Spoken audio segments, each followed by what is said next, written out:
Эфир телеканала «Якутия-24» продолжит программу «Актуальное интервью». В студии Иван Лазаренко. Здравствуйте. В Совете Федерации в ближайшее время пройдут парламентские слушания по научному и кадровому потенциалу страны.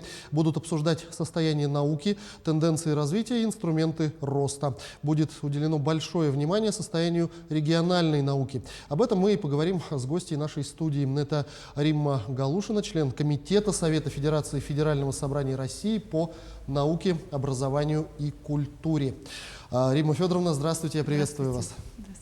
Обсуждаемая в Год науки тема является значимой как и для науки, так и для страны в целом. В случае принятия поправок в закон об образовании по направлению в просветительской деятельности, как это может отразиться на международном сотрудничестве?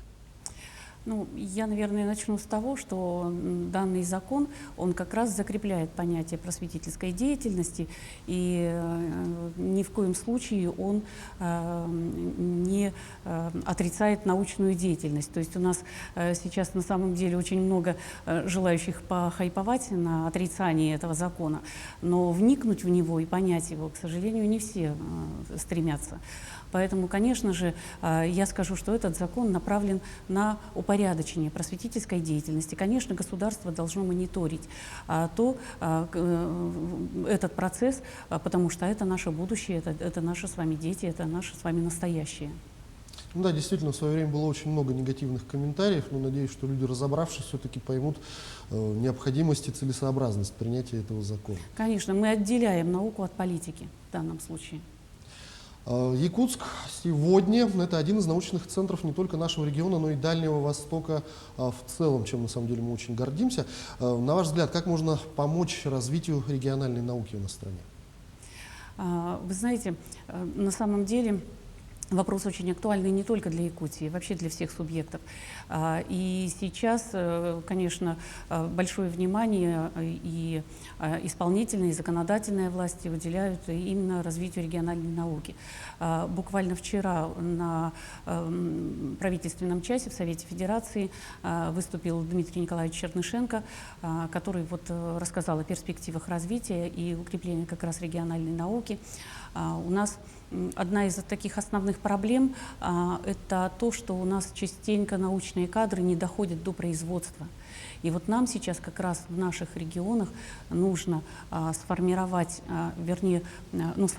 вот эту связь между научным потенциалом, научной подготовкой и реализацией ее на производстве. То есть вот та самая эффективность, о которой мы с вами все время говорим. И, конечно, на это нацелены те научно-образовательные центры, которые сейчас создаются, в том числе межрегиональные научно-образовательные центры.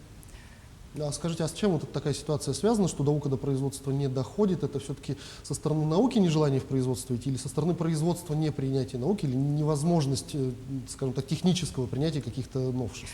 Ну, на мой взгляд, в настоящее время не всегда подготовка кадров соответствует тем экономическим запросам, которые стоят в конкретном регионе. Конечно, здесь нужно, во-первых, понимать, какая перспектива развития, направление развития региона, и уже в этом направлении двигаться, в том числе по подготовке научных кадров. То есть можно сказать, что нужно улучшить, скажем так, некий государственный запрос на научные кадры. Да, да. Да. Давайте поговорим о вашем визите в наш город. Вы в Якутске провели уже ряд встреч. О каких итогах уже можно, скажем так, объявить? Ну, мы еще только начали свою работу, да. На самом деле мой визит изначально был продиктован необходимостью посмотреть ваш опыт по созданию теплицы в арктических условиях. Это Сайюри, проект Сайюри русско-японский. И мы приехали с директором Ненецкой агропромышленной компании и хотим посмотреть, сможем ли мы реализовать данный проект в Ненецком автономном округе, потому что для нас это очень важно и интересно. Но лететь, конечно, в такую даль с одним вопросом нецелесообразно и неэффективно. Мы только что с вами говорили об эффективности. Поэтому, конечно же, есть еще ряд вопросов, в том числе вопросов образования, которые мы хотим обсудить завтра, в том числе с ректором Северо-Восточного федерального университета и с Феодосией Васильевной Габышевой, которая вот меня сопровождает в данной поездке. Мы с Феодосией Васильевной недавно встречались на Ямале, где проходило выездное заседание нашего комитета по кочевым школам. Феодосия Васильевна очень заинтересованный, очень такой ответственный человек, и мы с ней были вместе в рабочей группе при Министерстве просвещения.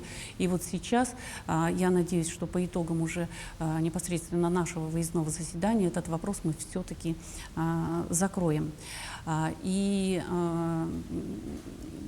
Кроме того, у нас возник вопрос по возрождению Олимпиады по родному языку, федеральной именно Олимпиады.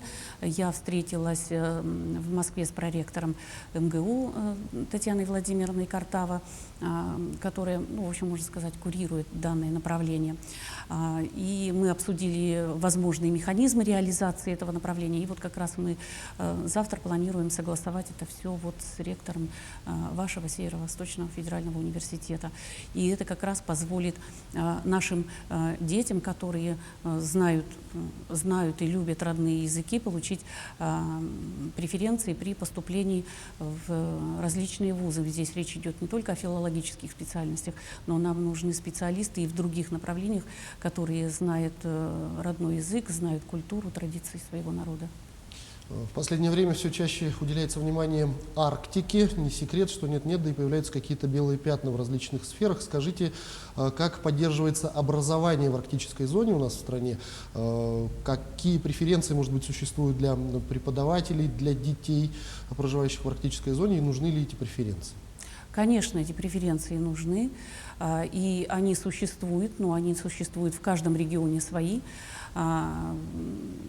Понятно, что учитель, который живет и работает в таких суровых условиях, в арктических суровых условиях, конечно, должен получать за это достойное вознаграждение и быть заинтересованным работать вот в этой местности, в которой он проживает, конечно.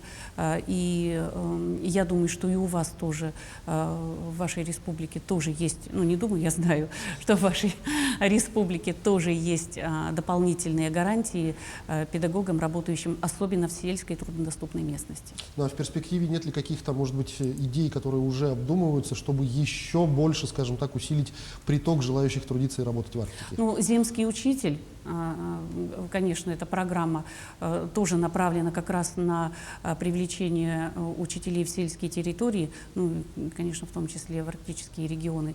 Но дело в том, что сейчас мы готовим проект, не проект, вернее, сейчас мы готовим наполнение федеральной программы «Дети Арктики», о которой мы тоже вот с Феодосией Васильевной очень бурно обсуждали, и еще будем обсуждать со специалистами, с вашими специалистами как раз, потому что от вашей республики есть очень серьезные предложения в эту программу.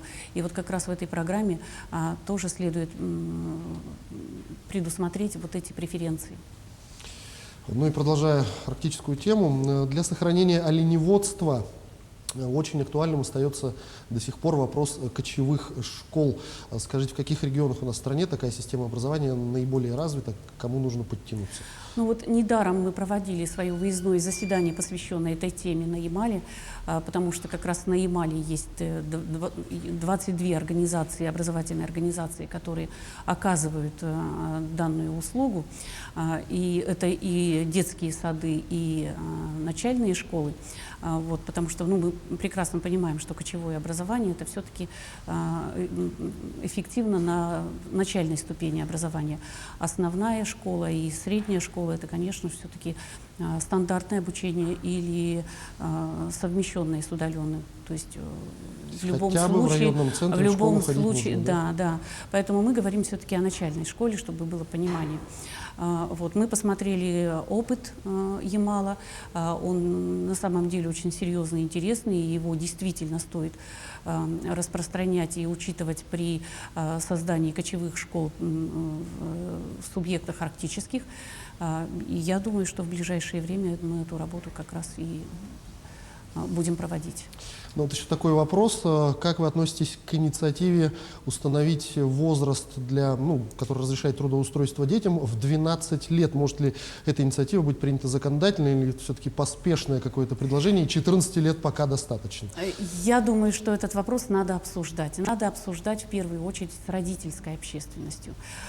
Потому что, конечно же, у нас в соответствии с Семейным кодексом есть законные представители у ребенка, которые принимают до определенного возраста за него решение. И, конечно, в первую очередь это мнение родительской общественности. В любом случае, если есть те сферы, когда ребенок может приложить какие-то усилия, конечно, здесь запрещать смысла нет. Но я еще раз говорю, что это следует обсуждать. Я думаю, что мы найдем возможность, если есть эта необходимость, и родители высказывают эту необходимость, особенно в сельской местности. Мы прекрасно понимаем, что дети очень рано начинают работать и помогать по хозяйству. Почему бы не сделать это на возмездной основе? Римма Федоровна, я благодарю вас за эту беседу. Спасибо, что нашли время и ответили на наши вопросы. Желаю вам плодотворной работы во время визита в город Якутск. Спасибо. Спасибо. Это была программа «Актуальное интервью». Мне в гостях у нас была Римма Галушина, член Комитета Совета Федерации Федерального собрания России по науке, образованию и культуре. Берегите себя, обязательно носите маски и соблюдайте социальную дистанцию в общественных местах. До встречи в эфире.